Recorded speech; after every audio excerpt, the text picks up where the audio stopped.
VP নূরকে আবারও রাজনীতিতে চমক দেখাতে পারবেন? তবে হ্যাঁ, একটা বিষয় যে রাজনীতিতে ভিপি নূরের দল একটা ভারসাম্যপূর্ণ অবস্থান নিয়েছে। প্রথম দিকে বিএনপি কিন্তু তাদেরকে ম্যানেজ করার চেষ্টা করেছিল, চিঠি টিটি দিয়ে দুইটা আসন ছেড়ে দেওয়ার ইঙ্গিত দিয়েছিল, কমপক্ষে দুইটা আসন ভিপি নূর এবং সাধারণ সম্পাদক রাশেদ খানের। ঠিক আছে, এই দুইটা এই বিএনপির লোকজনকে চিঠি দিয়েছে, রেজবির চিঠি, যে এদেরকে সহযোগিতা করো, এর মানে এটা আসন ছেড়ে দেওয়ার একটা ইঙ্গিত। তাতে বিএনপির খপ্পরে পড়ে বিএনপি বলয় রাজনীতি করার কথা ছিল ভিপি নূরের, কিন্তু না, ভিপি নূর ঘুরে দাঁড়ানোর চেষ্টা করছেন, বিএনপির বিরুদ্ধে বলছেন, তাদের নিজস্ব রাজনৈতিক বয়ান দাঁড় করানোর চেষ্টা করছেন, এবং বিএনপি বা এদের বাইরে ডক্টর ইউনূস সরকার বা নানান বিষয়ে তাদের স্বতন্ত্র দৃষ্টিভঙ্গির কথা বলছেন। মানে বিএনপি সিট ছেড়ে দিয়েছে আর বিএনপির খপ্পরে পড়ে গেলাম, না, নূর এরকম না, একটা চমক দেখানোর চেষ্টা করছেন।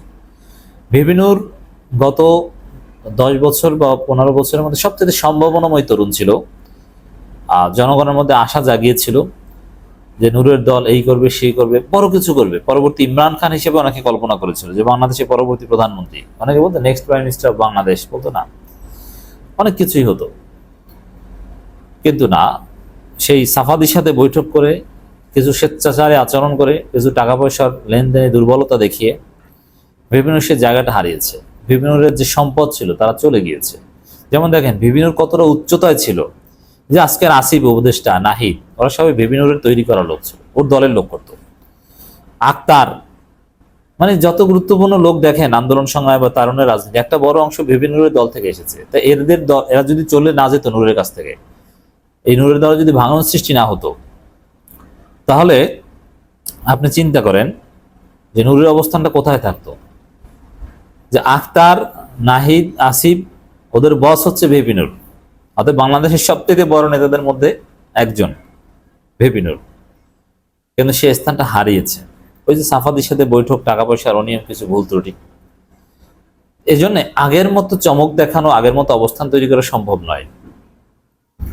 কিন্তু কিছুটা হলেও সে ধরনের অবস্থান তৈরি করার চেষ্টা ডেফিনেটলি নূর করে যাচ্ছেন, এবং কিছুটা মেক আপ করতে পারছেন আমার মনে হয়, বিশেষ করে রাজনীতি কিছু দূরদর্শী অবস্থানের মাধ্যমে, কিছু সিদ্ধান্তের মাধ্যমে।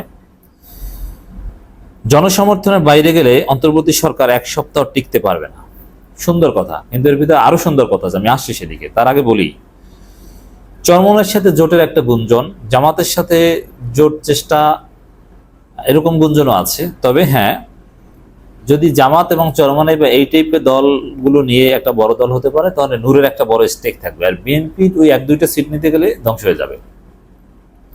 অতএব এই বৈষম্যবিরোধী ছাত্র আন্দোলন, নাগরিক কমিটি, এদের সাথে কিন্তু নূরদের শত্রুতা, কারণ যেহেতু তাদের লোকজন বের হয়ে এখানে এসেছে।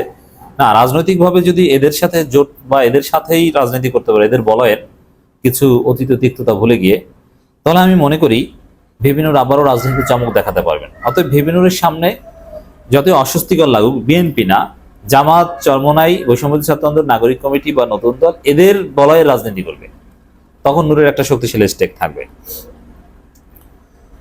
গণ অধিকার পরিষদের সভাপতি নুরুল হক নূর, দর্শক এখানে কিন্তু গণ অধিকার পরিষদের একাংশের সভাপতি, এই যে ভাঙন, আমি আরো পরামর্শ দিই যে যেভাবেই হোক, অনেক ছাড় দিয়ে হলেও গণ অধিকার পরিষদের 2 গ্রুপ এক হয়ে যাক।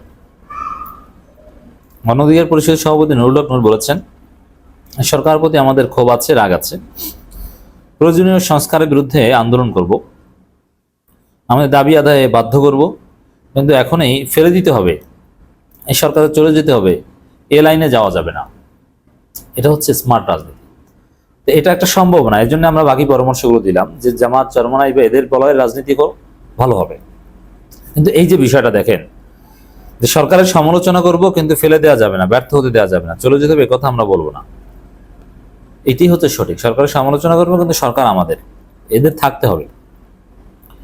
এই সরকারের জনগণের বাইরে যাওয়ার সুযোগ নেই, জনগণের বাইরে গেলে, জনসমর্থনের বাইরে গেলে তার 1 সপ্তাহ টিকতে পারবে, এটা তো একেবারে সঠিক কথা। জনগণের বাইরে কেন যাবে, এমন জনগণের বাইরে তারা যায়নি। নূর বলেন, আজ বাংলাদেশে যে সংকট তৈরি হয়েছে, বিশেষ করে শেখ হাসিনা পতনের পর ভারতের সঙ্গে বাংলাদেশে যে সংকট তৈরি হয়েছে, আমরা মনে করি সেই সংকটের জন্য ভারত দায়ী। সরকারের পক্ষ থেকে সুস্পষ্ট বার্তা ছিল এবং রাজনৈতিক দলগুলো বলেছে, ভারতের সঙ্গে বাংলাদেশের যে কূটনৈতিক সম্পর্ক সেটি স্বাভাবিকভাবেই চলবে, তবে আওয়ামী লীগকে তারা দাস দাসীর মতো ব্যবহার করেছে। এই অভ্যুত্থান পরবর্তী বাংলাদেশ সরকারের যেসব দাস দাসীর মতো ব্যবহার করতে পারবে না, ভারতের দিক থেকে আমরা এই চরিত্রগুলো দেখতে পাচ্ছি। হ্যাঁ, রাইট, এই চরিত্রগুলো আমরা দেখতে পাচ্ছি এবং প্রচন্ড ভারত বিরোধী এবং টাইমলি ভারত বিরোধিতা এই নূর করছেন। এই জায়গাগুলো নূরের রাজনীতিকে আরো সমৃদ্ধ করছে। একসময় ইসরায়েল, ভারত এদের খপ্পরেই পড়েছিল নূর, কিন্তু সেখান থেকে বের হয়ে আসছে। যেহেতু তরুণ এবং সামনে আরো গঠনমূলক রাজনীতি করলে এগুলো মেকআপ করা সম্ভব হবে। এবং মেকআপের পরামর্শ তো দিলামই, জামাত, চরমোনাই, ঐসম্য ছাত্র নাগরিক এদের বলায় রাজনীতি করলে হয়ে যাবে। তিনি বলেন, বাংলাদেশ নিয়ে ভারতীয় গণমাধ্যম তাদের আন্তর্জাতিক মানের নেতারা এবং নাগরিক সমাজ সংঘবদ্ধ প্রচার চালাচ্ছে। তারা বলছে বাংলাদেশ নাকি সংখ্যালঘুদের উপর নির্যাতন এবং নিপীড়ন চালানো হচ্ছে বাংলাদেশে, যা একেবারে ভিত্তিহীন এবং অসত্য। আমরা ভারত সহ সব বিদেশি মিডিয়াকে আমন্ত্রণ জানাবো, আপনারা দেখেন, গ্রামগঞ্জে ঘুরে দেখুন কোথায় হিন্দুদের উপর আক্রমণ হচ্ছে, কোথায় মন্দিরে আক্রমণ হয়েছে।